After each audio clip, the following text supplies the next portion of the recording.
bring you some analysis. Philippe Moreau-Chevrolet joins us, president of MC Berger Consulting. Philippe, thank you as ever for being with us here on France 5 English. You always appreciate your time. How bad does it have to get for François Fillon to call a halt to his bid to become president? It would need the situation to be very, very bad, because obviously there is no alternative to François Fillon. There is no one really on the right that would be remotely able to take the lead after he would renounce. So there is a void, really, and this void is kind of terrifying because we don't see anyone filling it except Marine Le Pen, or maybe Emmanuel Macron if he's strong enough in a few months to be a competitor against Marine Le Pen. I'm sure if Fillon dropped out, Nicolas Sarkozy would be ready to jump in, wouldn't he?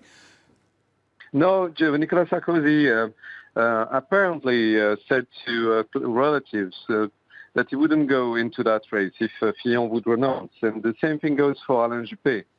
They all know that it will be a complicated game, and there is a strong wind against the right because of this scandal. I'm hearing the name François Bayrou as another possibility. Yes, François Bayrou could be a candidate, but you know there are a few months ahead for the campaign. He didn't start yet.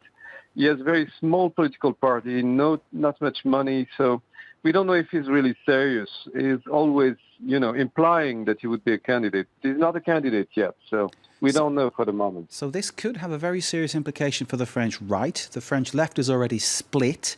The one consistent figure on the political scene appears to be Marine Le Pen.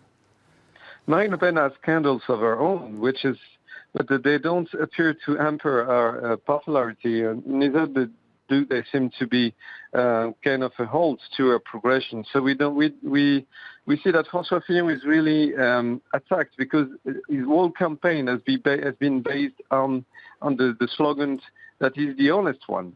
And all his speech was centered around the values that the traditional Republican values, the virtues that a public man should have. So he was really the priest in that election.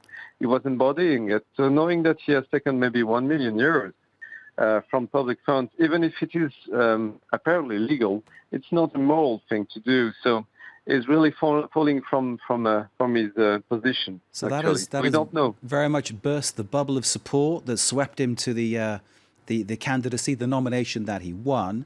Today he's joined the voices condemning Donald Trump over this travel ban and his extremist policies. Do you think he means it, or he's just trying to basically deflect the spotlight away from himself onto someone else? It's difficult to say. It's really what he should do, obviously, is to go back in the race again and to start talking about politics again and less about his affairs. So what we expect him to be is the candidate, and to play this part of the candidate, and stop talking about all these scandals. That's what he should do. So it's difficult to know whether he's really sincere or really trying to get himself out of that political trap he's in. Philippe Moreau-Chevrolet, it's always enlightening when we speak to you, and we appreciate your time. Thank you, sir, very much indeed for joining us. Thank you, sir. Philippe Moreau-Chevrolet of MC Berger Consulting.